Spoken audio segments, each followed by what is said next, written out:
Hey guys, welcome to Wednesday. So sorry about the audio, but I found this guy on my walk home tonight and I thought he had to be my co-host for today's Words on Wednesday. Happy pre-Halloween. Enjoy your day, your holiday tomorrow. Let's learn some words.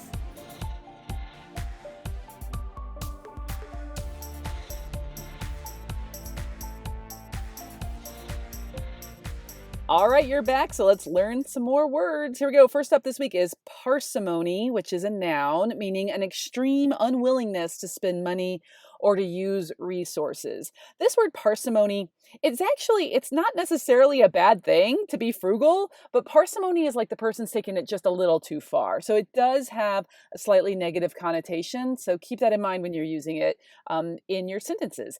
I always give a synonym and antonym. And of course, I always encourage you guys to hit pause, come up with your own words that feel like good synonyms and antonyms, and then you can hit play. And I'm waiting here to share my choices with you, which I'm going to do right now. So for parsimony, I feel like cheapness is a pretty good synonym.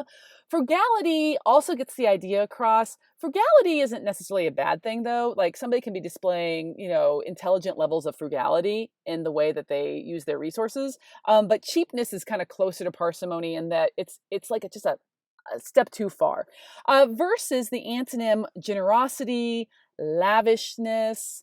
Your sentence for this word: my aunt, well known for her parsimony, hasn't purchased a new outfit in 8 years.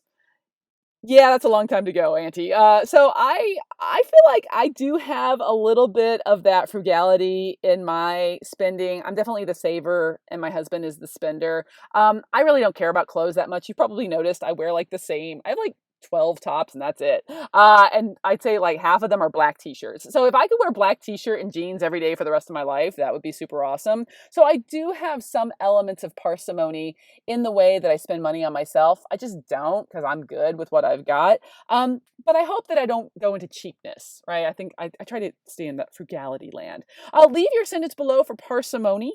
All right, and let's jump into word number 2. Chastise is a verb meaning to reprimand severely. To dress someone down is a saying, just to yell at them. I think of, or not just yelling, but also like scolding, right? I think of a parent chastising an errant child, or I think of like a drill sergeant chastising the new recruits for not getting it together. Your synonym for chastise: rebuke or berate. Antonyms: the opposite: to praise, celebrate, congratulate.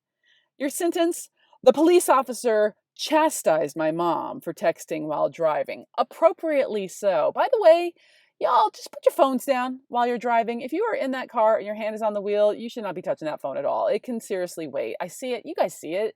And adults are no better than kids. Just driving to school every day. Oh my gosh, everybody's on their phones. It's a miracle more people aren't hurt. So let's just like set the phone aside. The police officer is right. And then your last word this week: fallible. Fallible means capable of making mistakes or being wrong. We're all fallible, of course, right? Nobody's perfect. So we kind of admit our fallible nature, and yet we continue on. Synonym: imperfect or flawed. The antonym, of course, would be the opposite: perfect or certain. Okay. And then your sentence: we're all fallible to some degree, but successful people know how to rise above their weaknesses. Oh my gosh, I make mistakes constantly. I always have, and I always will. And yet I just determined to keep moving forward. So I want you guys to keep doing that as you study and learn and grow and like take on the world. Just keep putting one foot in front of the other. Admit your mistakes, learn from them, and just try to do better next time. All right, leave me 3 sentences. Even though you're fallible and you'll probably misuse some of these words, I just love that you're here doing the work with me. That's awesome. So I always love looking through the comments section at your 3 sentences. And of course, the school appropriate ones. Those are the ones that get posted. Thank you for that. Thanks for keeping it clean because there are kids and teens all over this channel.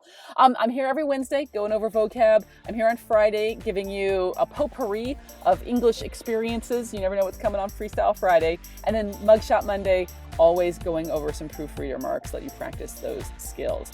All right, that's it for me for this Wednesday. I'll see you guys on Friday. Subscribe to the channel, hit the like button, tell someone we're doing cool stuff over here, or just keep on being awesome. I'm here when you need me. I'll see you guys on Friday. Bye.